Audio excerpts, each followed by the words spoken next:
Welcome to Messy Buns podcast, episode number 2. My name is Mary. This is Elise. And today we are going to be talking about sexual harassment, sexual abuse, and the dentist. Interesting. Not that those two things go together. No worries. Yeah, no. Simply Vanity. I love this song. Me too. It's a real head bouncer. Hey, I am working this messy bun today, right? I know, dude. I like it. Like first try. I like it. I like that you're supporting it. She'll love when that happens. You get it right the first My try. heart's divided. It's very rare. Would you please unite? You know what my favorite thing about youth group the other night was? What? When you referred to Satan as stupid face.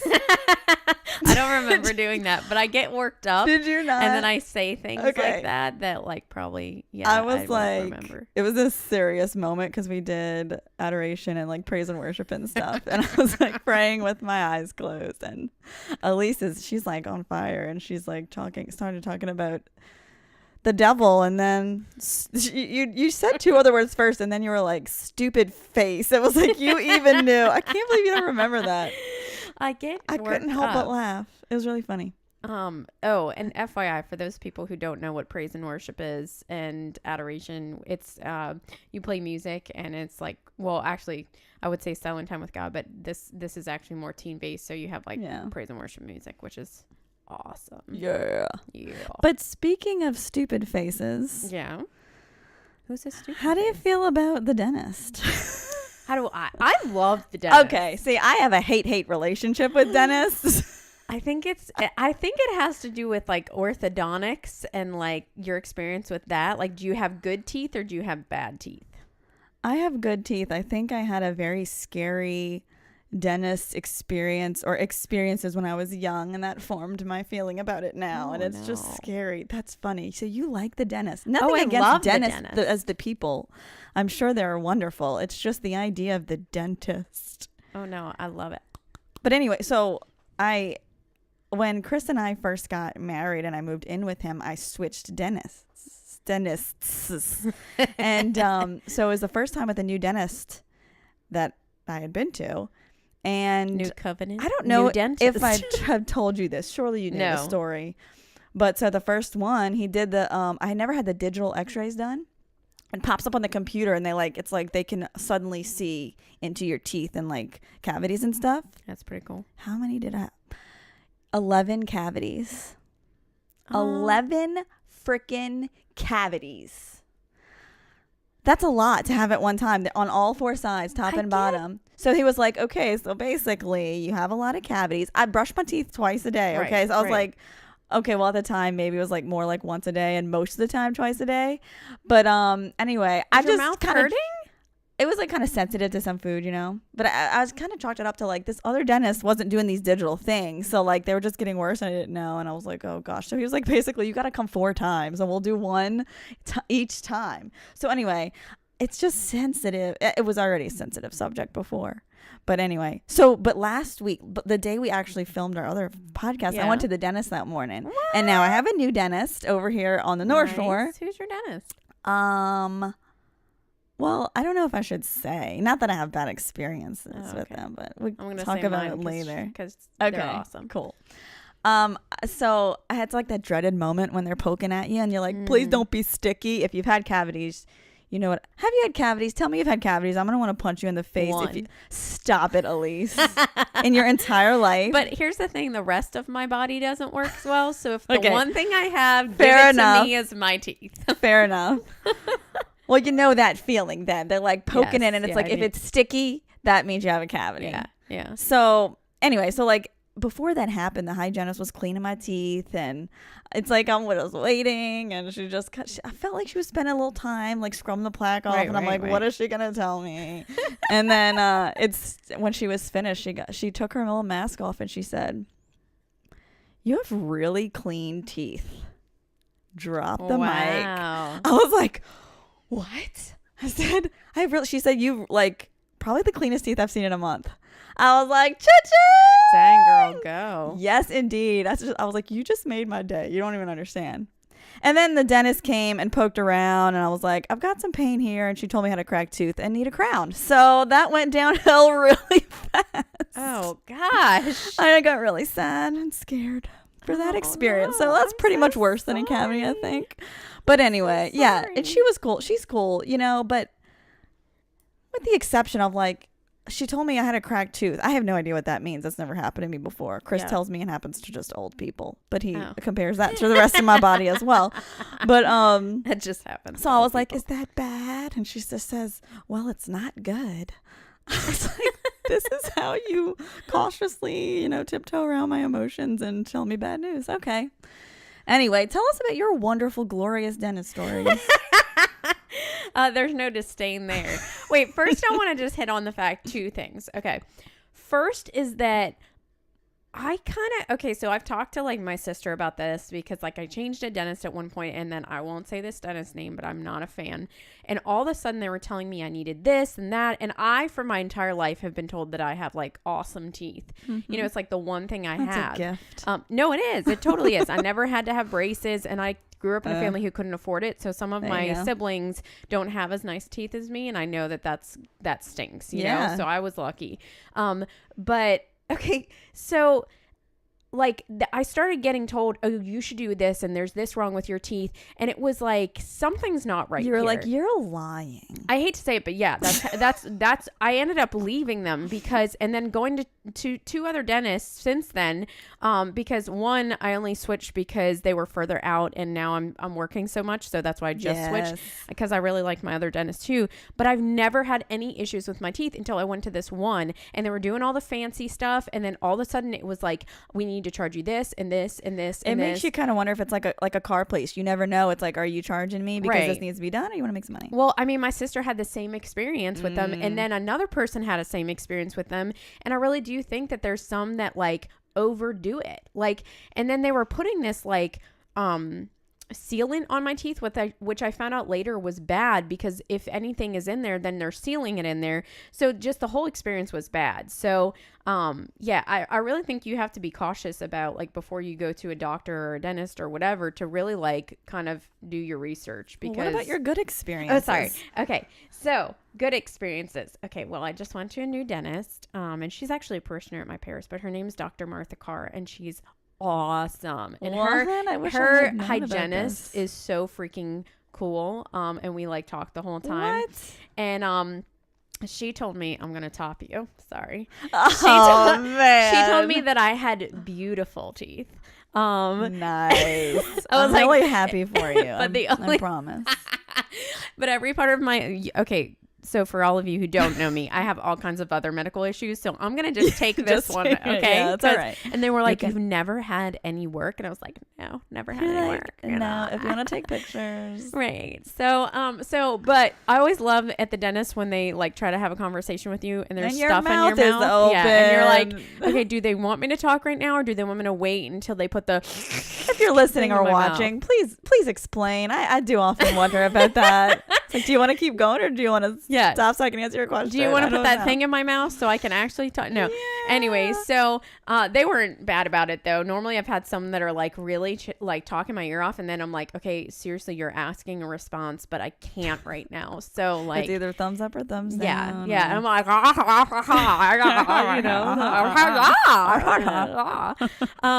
but okay, so I'm really excited about this. I know this is really crazy, but if you watch our YouTube version, you'll see my toothbrush. This is something. This is something new. But I am now obsessed with brushing my teeth. How long have you had this toothbrush? I just got it. Did I go What is last, it, what do you last call week it? to the dentist? It's Oh, called this is a week old? yes. Wait, you went last week? I went last yeah, week. Yeah, That is weird. Wait. You know how women's cycles Yeah. psych up? We Our apparently- dentist appointments are psyching up? It doesn't weird. surprise me. Okay. So I hadn't gone. Okay, so I'm bad though with the dentist because I take it for granted that my teeth are good. So, but I'm also like a schedule person. Like and I do this, like if I need a routine, I need to schedule my next appointment. Whether it's with my the same counselor, my spiritual director, Get it like done whatever before it I is. walk out the door. Yeah. It might not happen. Because it's not going to happen. Well, the last appointment that I had was like a while ago and I canceled it because something came up. And so since then I got a new job and then I got like it's so I'd have to drive like 20 minutes or more, which doesn't sound like a lot, but it is, you know, when you just don't have a lot of time. So I was looking for a new dentist, even though I love my old dentist. And so I finally set the appointment, but I always go in with this, like, I'm going to confession where, like, I feel guilty and I have to, like, confess that I have flossed only this many times since the last time I've been here. It's like, forgive me, dentist, for it's been 2 years since my last cleaning. True. I've never thought about that. And then I have to be like, I've been bad. Right. And be like, so if I'm being honest, like I floss, but I go in patterns. So sometimes I'm flossing and I'm really good. And then I just stop. Like, and I'm that person that's that's like, I just hope you don't ask me. And wait, no. But then like I've had these times where they're like, wow, you must be flossing and everything. And like, I'm like, it's like a sin of omission. Cause like, I don't necessarily say yes, but I'm like, dude, my mouth is awesome. Busted. Because they're like, but this time that wasn't the case. She was like, so you probably need to get back to flossing. And I was like, dang it. I'm like, yeah, I'll do that. And I'm like, I'm a rule follower. So like, I get like nervous. Not that I'm really nervous, but I am kind of nervous. I'm like, don't worry. I will be doing my job. I know. Anyway, so our friend Father Jared, got an electronic toothbrush, for Christmas. Okay. What? Yes. So he was super excited about this. He's And like, got good teeth. he does have good He's got teeth. pretty teeth. Even though like I say that, but I really haven't like examined his teeth. So Well, no. anyways, that would be really weird. Anyways, so he got this and he was super excited about it, and he was like, yeah, it was expensive. But I had thought about getting an electronic toothbrush, but I was like, oh, that's only what fancy people do. Like That's people what I with think. money. Like, You're fancy okay? now, in my opinion. Yeah, in my house that is not so fancy. So I ended up getting like a second model down, and it was only $100, and Will and I both use this because there's 2 heads. Oh, I was Okay. about to say, you share the same. Yeah, we do. Toothbrush. No, you like All pull the right. little head off. Okay. So I put it in my mouth, and then I just went to town because, like, man, it's like a massage. Does it sing to for you? your gums? I mean, it practically does. Does it I whisper want to just sweet go. nothings into Well, your ear? okay. For one, Will used it, and like he had like stains on his teeth, and they're gone now.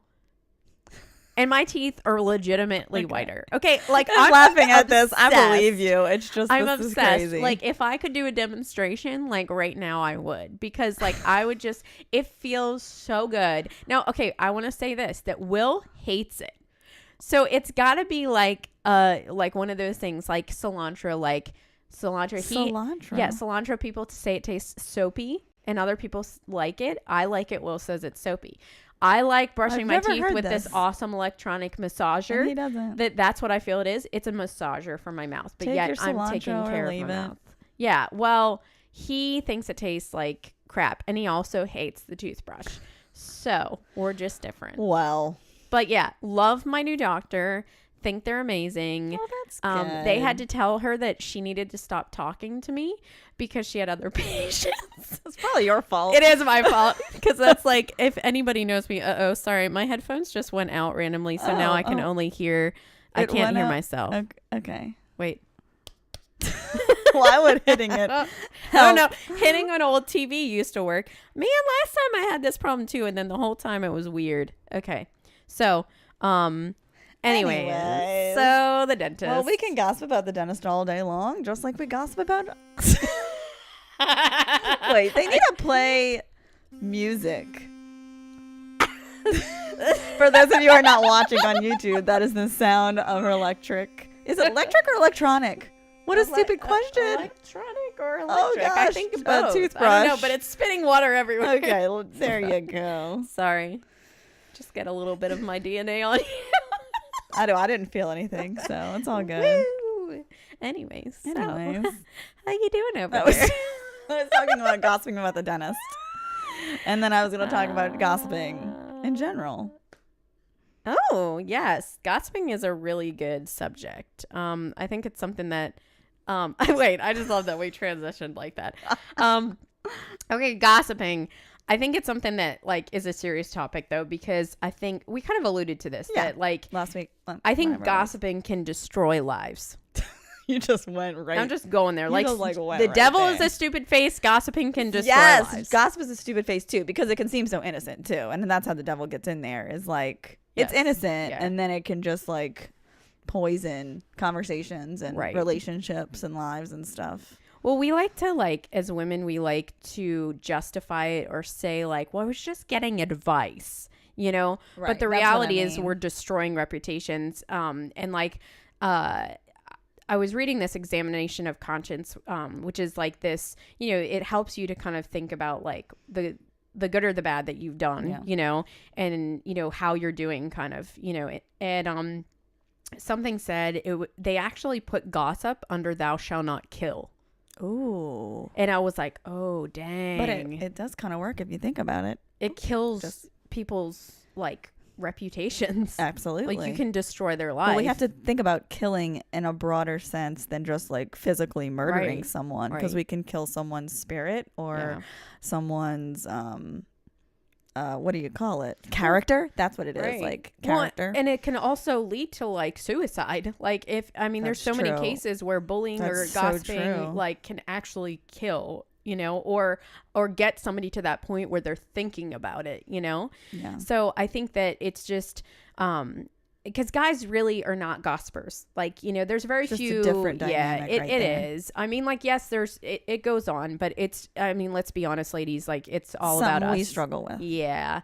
And I think that, so, and believe me, like I went through this period where I was like, holy crap, like I need to look at myself, you know, because I was Amen. so ready to point the finger to at everybody else. And I think that's kind of the underlying issue, is that it's our insecurities. It's our inability to admit that maybe like we've got some things we have to work on, but also that we don't love ourselves enough, you know. And Yes. because of that, we take it out on other people, especially like other women that we may perceive as better than us, and so we want to tear them down because it makes us feel better about ourselves. Absolutely. That's you know. where I was gonna go. That's where I was gonna go with it. Is building ourselves up by making other people look bad or worse. But we really need to look at ourselves, no matter what the situation is. Right.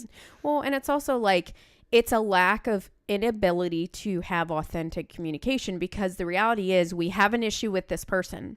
Instead of going to that person and actually hearing what the truth is, we go to our friend or somebody else because we want to feel good about ourselves, instead of being women and bucking up and actually being courageous and strong and Yes. bold and going to that person and saying, listen, did I misperceive this situation, or you hurt me when you said this, and actually having the guts to do that and then work through that communication, because we fear rejection, right? Yeah. Like we don't want to be rejected. And the reality is we could, and they could completely, but we have to be secure enough in ourselves, Right. you know. I think that's the problem. We also don't want to see Right. the bad in ourselves. We Yeah. want to like ourselves. We don't want to see that nasty stuff. Right. And that's another thing why we don't go to that person, because we want to go to somebody who's going to tell us what we want to hear. Right. You know what I mean? And it's all Instead their of- fault. But it's different when you have good, valued friendships like we have. Yeah. We try really hard to be honest with each other. Be Yes. like, okay, I see what you're saying. And it's important to like relate and to feel that person. Be like, Yeah. I'm sorry you feel that way. That sounds really difficult. I understand how this could be really hard. But at the same time, have you looked at it this way? Like, I kind of did see this. It's just get another outside perspective, which helps relationships and friendships and your own self grow so Right. much. And I had it was a horrible and a great thing happened to me. I know you know this story, but I was texting two of my friends about somebody else, and I was confused. I was like walking with my daughter outside around the block, and I was texting one person that I was talking about to these two other girls, and it was just going back for so long that I ended up sending the text message to the wrong person. Yeah, been there, done that. And let me just tell you, I had never felt so humiliated in my entire life. And it wasn't just because I got caught. It was because I felt horrible that this person like now knew. And I really love this person. Like I like this person. This is a friend. Right. But I tell you what, it like triggered me into like showing like into knowing like, okay, this needs to change. You should not have been doing this. And that's where it's like, well, if nobody finds out about it, is there really something bad? No, because something is really happening inside of you. You might just not realize it. And you're talking about it to other people, so it might affect those people's perceptions of someone. So there is stuff going on, but I wasn't realizing that. Right. But once I got caught, it was like, oh, it really put it into perspective for me. And so I ended up, as difficult as it was for days, and I ended up speaking to this person and apologizing and telling her like, I'm kind of grateful that this happened. It showed me the way that I need to be speaking to people, how, you know, I really need to be loving you. I need to be loving everyone. I really need to stop this. Because it didn't seem as bad when I wasn't getting caught. It was no big deal. Right. I mean, and the funny thing was, like, I don't know if you remember this, but I had a similar situation literally before that. Yes, that's right. And I feel like, and we say this all the time, like God was calling both of us on at that time. Absolutely. And I had a similar situation where it actually was like, there had been a situation that had gone on with, and I don't even need to get into it, but something that had happened to me that with an organization or whatever you want to call it, and a person that ran it who I love and has been very supportive throughout the whole process. Absolutely. We saw it was a little awkward, and so I immediately texted my best friend, but I had just been like, you know what, I'm gonna be nice and I'm gonna text this person and tell them they had been looking for something at a store. I saw it, texted them, was doing something nice to be like, you know, form community and be like, hey, we're okay, you know. Right. And then I said something in the text message and it looked horrible. Right. It looked way worse than it was. And it wasn't, because I was actually saying it's really good because I don't feel angry anymore about this situation, and like like yay God for like moving me forward and healing. But to the other person, it out of context. Yeah. It was completely out of context. Yeah, exactly. And so it sucked, you know? And like the reality is, like, I didn't need to necessarily share that with you. You know what I mean? I should have been like, you know what, that was really good. But it became gossip when I had to be like, hey, guess what? Well, I just saw this person, you know, and forced you and me to look at ourselves, which is not what we were willing to do at the moment. Right. And that can be so fruitful. In my case, it went a step further, y'all. Like, I grew so much by this experience. Again, we have a choice. We have a decision in these moments. Are we gonna sit in the bad stuff, or are we gonna make them an opportunity? This girl forgave me. Like, that moment, that same day, we talked about it. We came to a better understanding of each other. And I was so moved by her forgiveness and the mercy that she extended to me. It helped our friendship, first of all. And it helped me to see how the lack of mercy that I have in my life for other people. But experiencing that mercy from her, I was like, I want to extend this so much to other people. It felt so good, and because I didn't deserve it. And it's just so like beautiful. Christ, you know what I mean? And experiencing his forgiveness for us. It was a great reminder for me to really work on that in my life. God, praise God. Amen. Drop the mic again. And that's the communication that we're talking about, the authentic communication, to be like, hey, you know, like, I screwed up, you know? Yeah. Yeah, I wasn't as brave as in I sent an email to apologize, because the next time I saw this person, like, each situation is different. Y'all's relationship is a little bit different than our relationship. Yeah, it is. With the person that I spoke to. And I never got a response back, which stinks. But at the same time, like, I understand, like, we all heal in different times, you know. And like I said, like, but it's you know, it really kicked my butt, because it creates drama. Like, and it was literally like something that could have been good, you know, turned into something bad because of my own whatever, you know, like my own stupidity, you know. So I just think it's so important that you talk to the person that you have the issue with. You know what I mean? Don't talk around them, because nothing will come of that. You start writing your own stories. You get these opinions from other people because of their woundedness with that other person or their perception. And then you're just writing this story that's not even correct. And then when you actually do go and talk to the person, because that's happened to me, like, it's completely different than what you even expected. And like, you've been in this turmoil and this angst and this bitterness and this whatever. You could go on for years, and I've done that with people, and then finally had an authentic conversation and been like, I was wrong that whole time, and I wasted, which happened with us. You know what I mean? Like, which we're going to talk about, actually, you and me. Which we're going to actually talk about that next show. But yeah. It's so true. And it's hard. It's That's my own. from I still can't do it. To Yeah. Stupid. dumb. And it's also helpful because the more positive we can be with each other, we're building ourselves up as a sisterhood. Yeah. You know, like we need to create those strong bonds because Right. it gets scary out in real life. That's And so we've true. seen that with the sexual abuse and sexual harassment scandals that are yes. like flooding our world right now. Yeah. I mean, it's just so big, like the hashtag Me Too campaign and everything that we've seen in award shows and just it really, I think it would be Harvey Weinstein, like that whole scandal that Right. kind of started it all in Hollywood. Right. And then all kinds of other names like Matt Lauer, you know, these women Yeah. started coming out against. So we want to talk about that and to bring awareness to this issue, but maybe a few other aspects too that you might not be hearing in too many places. Yeah, and if these women had probably strong sisterhood, Yes. then maybe a lot of this could be Real, avoided. authentic, Yeah. genuine relationships, people instead of standing up for tearing each each other other, holding down. each other Yeah. accountable. It just changes everything. Yeah.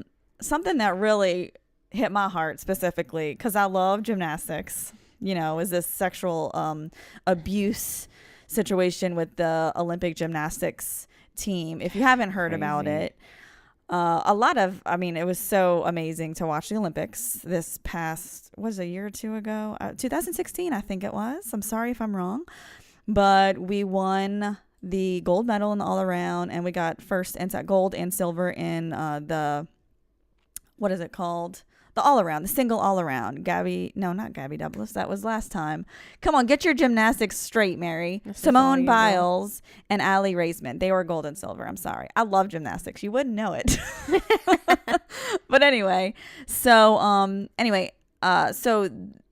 Larry Nassar was accused of sexually abusing more than 140 young athletes over his 30-year career. And he was involved with the USA Gymnastics and Michigan State University, I think. And so recently was his court hearing. So some very popular gymnasts came there. Some of the victims were offered the opportunity to read their statements out loud in court. Among these were Allie Raisman, Jordan Weber, and Rachel Denhollander. Hope I'm pronouncing those words right. But so we got to it was all over the internet, their actual testimonies. So Elise and I watched specifically Allie Raisman's and Rachel Denhollander. Rachel Denhollander was the first victim to publicly accuse Nassar. And so she went last. Wow. But it was they had a lot of these. I don't know exactly how many of these gymnasts came, but basically they were videoed. I mean, some of them in the courtroom. And so you could see Larry, the accused. Yeah. And the judge, this was interesting, he asked to not be present for the reading, for them to hear the accusations from these women. But the judge made him sit there, which was kind of cool. I mean, like, I get it's hard for you, but like you need Who to. gives I know. Who gives a crap if it's hard That's what for I'm you? saying. Like, you need to understand the damage, like poor it's so you. easy to live day to day and do these things to other women and just like get your fun out of it. No, you need to sit here. You need to hear the I consequences. love that of she your made him actions. do that. Yes. And to like look at, although I doubt he looked them in the eye a lot. Yeah. But to hear those words coming straight out, the emotion, I mean, you saw them, the raw emotion, and just it was really incredible and very empowering. Yeah. I have some quotes from Allie Raisman to really fire up your girl power and like the women empowerment in you. She said, Larry, you do realize now that we, this group of women you so heartlessly abused over such a long period of time, are now a force. I love that word, a force. And it is so true that like they really were a force. She also said, I have regained my strength. I am no longer a victim, but a survivor. She said, we are not going anywhere. And then this is my favorite, Kyle Stevens, which was another girl who testified. This is a really popular quote going around right now. She said, "Little girls don't stay little forever. They grow into strong women that return to destroy your world." Right? I mean, that's pretty crazy. Yeah, it's, I mean, this, this is a hard topic for me. Yeah. In fact, I had a bit of a, like right before the show, I had been watching the videos, because I've experienced sexual abuse myself. And the hard part is mine was when I was very, very young. And there's aspects that I didn't even know about, like, until I got in college and I started having, like flashbacks of actually called body memories. And I went to trauma therapy, and I mean, that's a story for another day. But my point being is that it's, you know, for somebody who thankfully was not abused repeatedly for years, there's a lot of stuff I don't remember. And so it comes up randomly, and it's very difficult. There's some stuff I do know about it, but stuff that came up in trauma therapy that I didn't even know and still struggle with, you know. It's crazy how our brain body connection works like that. It is, but just hearing these girls, like while I was hearing it, my heart was just breaking. Like I was angry because there was so many adults who, and coming from, you know, as we work with youth, there was adults who just chose to ignore and because they didn't want to go up maybe against the force. I don't even care. I don't care what their reasons were. For whatever reason, it affected them in their lives. Right. In a way they didn't want to be affected. Right, exactly. They put themselves over. Right. I mean, I can't believe it. No, I can't. And like these women, to talk about the detail, like I can't imagine. I don't necessarily know the face of my abuser. I know part of it, but because I was so young. But they knew their abuser, and then they had to be forced to go back to their abuser, and then to have the strength to go in a courtroom and talk about it. Like, I was just overwhelmed by the strength of these women, but I was particularly struck by Den Hollander, Rachel. She was so fierce in the way that she spoke to him, but holy crap, like, can we talk about her response? So like convicted. her, and yeah, that was something else.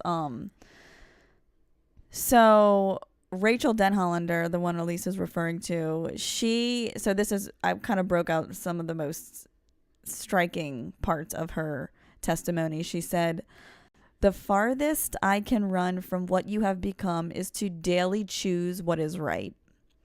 I want to choose to love sacrificially, no matter what it costs me. If you have read the Bible you carry, you know that the definition of sacrificial love portrayed is of God himself, loving so sacrificially that he gave up everything to pay a penalty for the sin he did not commit. By his grace, I choose to love this way.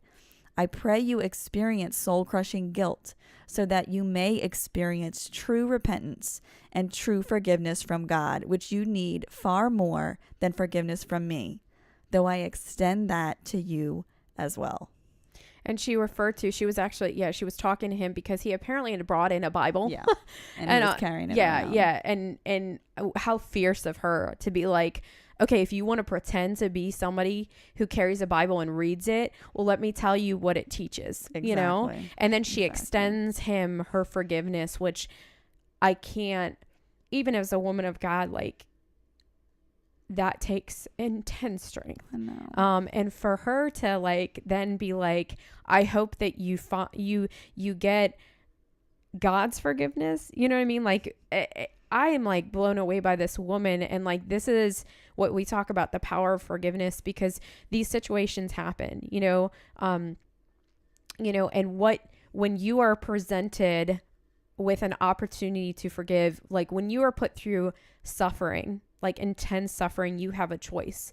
You either let it define you, absolutely, and then you become angry. Some people become like their own abuser, or you allow it to transform you by the forgiveness and love that you can show and overcome and become Absolutely. stronger for it, and then be a support system for other people. Absolutely. And we kind of talked about that, is that we saw in different testimonies, you know, where some were choosing to speak more in anger, and some were choosing, like Den Hollander, to like extend forgiveness, you know? And that's the really hard part about this. Despite what this man, the horrible, and no one I don't think would suggest otherwise, the absolutely horrible, like inhumane actions that this man took for so long, he's still a child of God. Yeah. At the end of the day, you know, like that's so just a hard to, like, fact. It's so hard to see that he is still human. He has a soul. And who knows what was done to him. And like, I can say that from being a victim myself, like, but it's still hard because it's, you know. Absolutely. And then there can be no excuses for that. That's just the hardest is that, and that's where you can derive that forgiveness from, I think, is just like, regardless, he's still a child of God somehow. And you don't need to see that, but like you allow Christ to see that. And like, that's between him and Christ. And a lot too, something I talked to Chris, my husband, about this. He reminded me that forgiveness too, it helps you. Yeah, you know, like you were saying, it really helps you as a person to move forward and kind of like, this is not gonna have power over me anymore. Right. And to extend that to forgiveness to somebody. I mean, I don't know that I could do. I'm not saying that I could do that. I cannot imagine what these women went through. But to watch Rachel talk about it firsthand, the way that she does, it just gives you someone to look up to and try to be like. Yeah, I mean, it's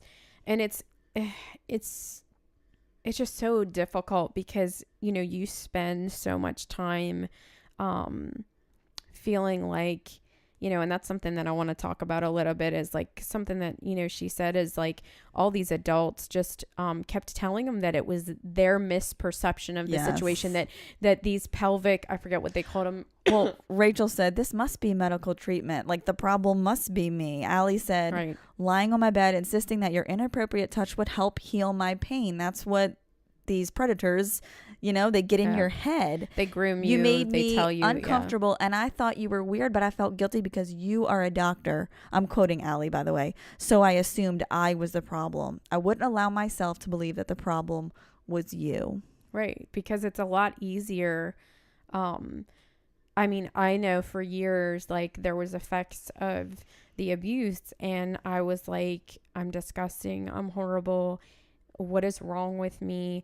And then it wasn't until trauma therapy that they were like, no little girl thinks those kind of thoughts. Right. Like, you were abused. They're taught on, you know, and in your brain. Right. And like the actions or whatever that came from the abuse, like, no, you don't just come out like that, right? You know, absolutely. It's not. Because of these situations, but it's very hard to wrap yourself around that when for years you just feel the shame and guilt, and you don't, you know, for me, necessarily even know where it comes from, you know, and you're a horrible, in your mind, you hear you're horrible, you're disgusting, you're worthless, you're this, you're that. And these things just play over in your head over and over and over again. And like, so to hear that, like, I can't imagine, because like I said, like, mine was for a period of time. I can't imagine being these girls who are trying to achieve these dreams, and in the midst of it, dealing with these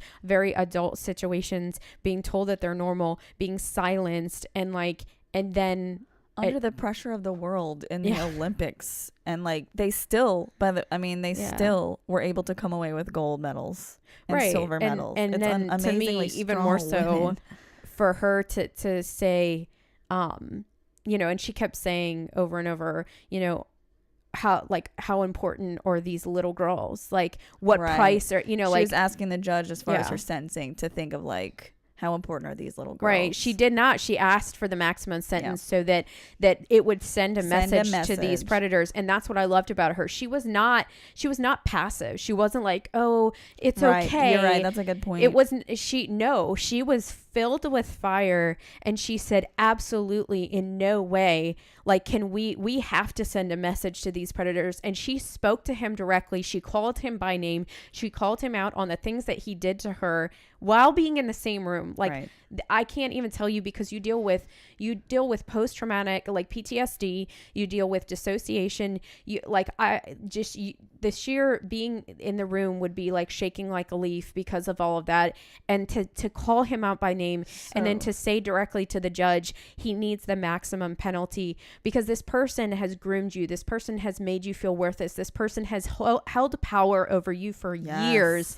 And for you to regain your power, but not only regain your power, but to forgive and to say, I've overcome you, that you will not control me, that this will not control me for the rest of my life. Because the reality is, like, guilt, shame, anger, bitterness, rage, that is still allowing that person to control you. This was really cool. Allie also said in her closing statement, or at some point, you have not taken gymnastics from me. And it was just so amazing to see these women. I mean, fearless, brave women. These are our Wonder Women, y'all. Like, and we should talk about that movie. I mean, like, these are role models for little girls to look up to, for real. And that's something else that I loved about it is they're being so brave to be so specific and detailed. You might think, well, why is that necessary? I'm sure it could be healing for them to say in front of him and recognize that and draw light to it. But also, all the women or the people in the world hearing it can recognize, okay, wait a minute. I think I was in that position, or I was experiencing that. Is that not normal? Right. People really don't realize that it's not normal. They said it themselves. Oh, you're a doctor. 140 girls. 140. I think it was 140. And that's plus. just the ones that have more come than out. 140 young athletes over 30 years. And then I think one of them ended up committing suicide. A father committed suicide. I mean, the effects of this are so far-reaching. So it's just so important, I think, for people to hear this and to get the help they need, to see other young women to do this as well. And true Wonder Woman. Know that you are not alone, that there's other women out there, that they have places that are trained. Like, I went to and I wish I could remember, because it was a long time ago. Maybe I'll try to find that from my sister, because she knows exactly. But this program I went to, he actually started out working with Vietnam vets for PTSD, and they use art therapy, and then they also use a video technique that has like and once you get into trauma and understanding trauma, there's an inner child, and that inner child kind of gets stuck at that point at which this event happens, because they never exited that situation safely. And so what they do through therapy is help that inner child to resolve, in a sense, that situation, to exit out of that situation, to not be stuck there. And it's crazy. I mean, like, our minds are powerful and beautiful at the same time, but like, don't not seek out healing, because that's important. Like, even now to this day, after having gone through that, like I said, like, I'm shaking as we're talking about this. It's very difficult. It brings up emotions for me, and there's still times that I have to go back and talk to my counselor and say, listen, like, in my own sexual life with my husband, there's triggers that happen, and it's, and thank God, like, I've overcome a lot of it. But she even alludes to that in her testimony about the healing that she's had to deal with intimacy, right. And it does. It's so far reaching. So you need to get help. There's no shame in getting help. I think that's a whole nother podcast, is that counseling is not, it's not for the weak. Wrong with you. It's for the strong. Yes. And my counselor actually that's says, a really good way to put it. Yeah. She said to me, Elise, the ones I worry about are the ones that don't come to counseling, because they're the ones that can't, like, those are the people that can't admit that maybe there's something wrong, or that they're doing something wrong, or can't look at themselves, or are too afraid, whatever. I don't want it to come across like she's like, oh, they're bad, right. But she's like, the one, like, you're not crazy because you're dealing with your stuff, Yeah, I love that. But yeah, I really do. I think that there's a taboo on counseling, and there has to be, just like to say to these women, like, don't be afraid to seek help. Oh, thank you for sharing that. That is not easy to talk about. But again, just like those other women, your braveness can help other people, Thanks. But I also want to say too, like at the end of the day, our hope is that like no one and nothing is ever too far from God. And I'm talking about the victims here. Yes. Like there is hope for you. Like God can reach down and pull you out of this. You are not alone. Absolutely. You are never there forever. No. Do you know what I mean? Yeah. Dealing with, I mean, like being somebody Like, who had dealt turn with to suicide him. for years. Like I have Yes. overcome that suffering. Like there is hope. And I'm telling you I'm just saying from my own personal beliefs, like there's been nothing like God is the one. I've had lots of counselors, you know, but the reality is like God is the one who can overcome that, and like having a deep relationship and knowing your worth with him, you know, and knowing that these people in these situations don't define you. Absolutely. There's nothing too big for God to handle. Right. Amen. And we also were, when we were talking about this, thinking about some other like huge moments of forgiveness that kind of rock our world. Yeah, you talked about Pope John Paul II. Yeah. Do you remember that? Yeah. So Pope John Paul II, somebody shot him in it was a public audience, I believe. His procession. Yeah, it was in the Pope Mobile. And he went and to the prison, forgave him, and also gave him I think confession, heard his confession. Yeah. This guy had a conversion from that. Yeah. Like changed his life. That's the power of and impact of mercy and forgiveness to change that person's heart. Right. That is. This is a guy who came from shooting, you know, someone to like changing his life.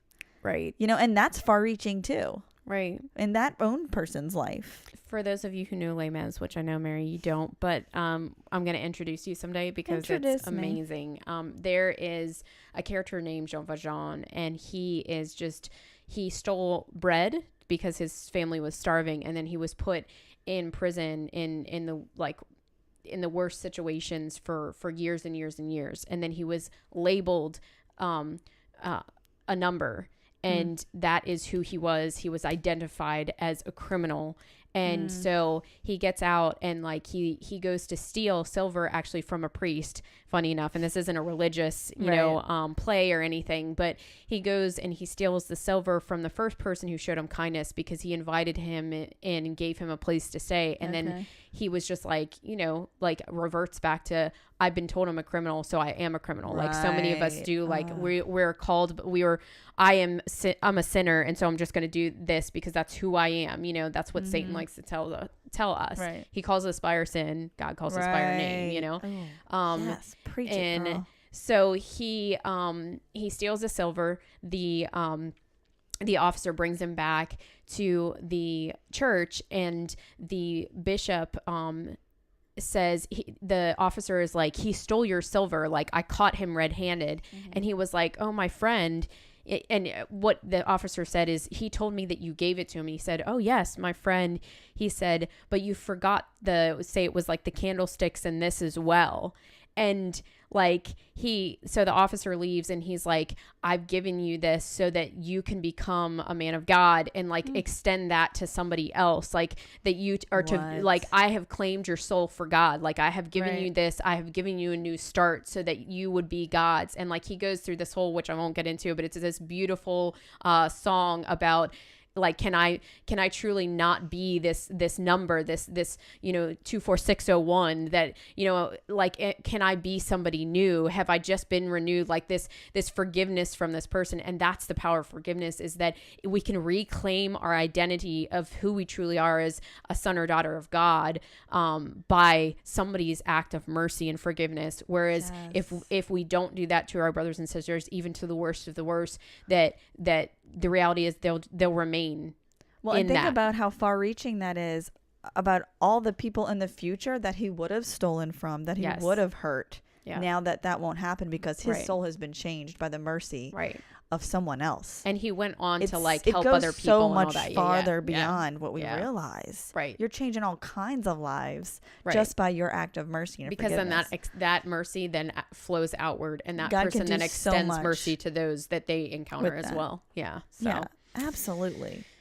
Amen. So anyway, I think closing that up, just the healing and recovering with your girlfriends. And we talked about like creating those bonds. I mean, have at least one other person that you are staying close to, forming that relationship, someone to hold you accountable, to keep you strong, and to help you make the best decisions for yourself. Yeah. Even those hard decisions, like even if there's situations that you have to speak out about that are going to bring something upon your family or yourself or, whatever, like to have the courage, to have that support system. Yeah. Have stuff that you go out and do together. And in our case, keep being weirdos with each other. And heck yeah.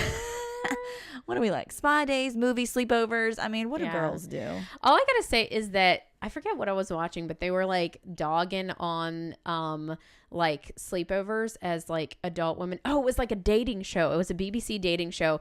And this girl said that she had just come from a sleepover with her friend and she was like older. And this guy was like, oh, sleepover at your age? And I was like, dude, get out of that date because this is not the right guy for you. Because if you cannot be like a little girl, be childlike and have fun and still at 32 years old, like be able to go and like have a fun, goofy sleepover night. Like, why do we have to be like, oh, let's go get drunk, to have fun? No, let's go have a freaking awesome like sleepover night and talk about these awesome good conversations. And that's when it happens when you like spend a long like day or night with somebody, and then it gets into those evening hours. You're loosening up a little bit. You feel more comfortable. Vulnerable. That's exactly. That's when the deep stuff comes out. Right. That's and when the stuff that you bonds. really need to talk about comes out, and where it can really be beneficial. You form those like really good bonds and relationships. Sleepover night.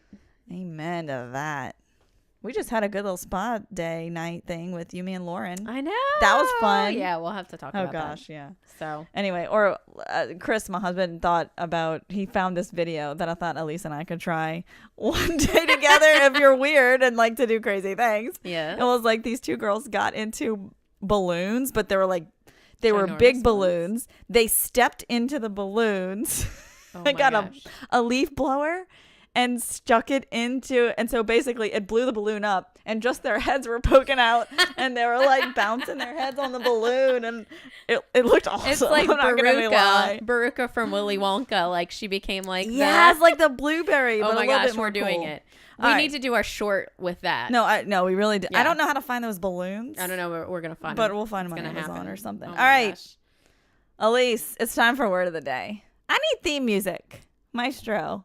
Dun, dun, dun, dun, dun, dun, dun, dun, dun, dun, dun, dun. Okay, we'll get better at that. Your word of the day. Yes. Confabulate.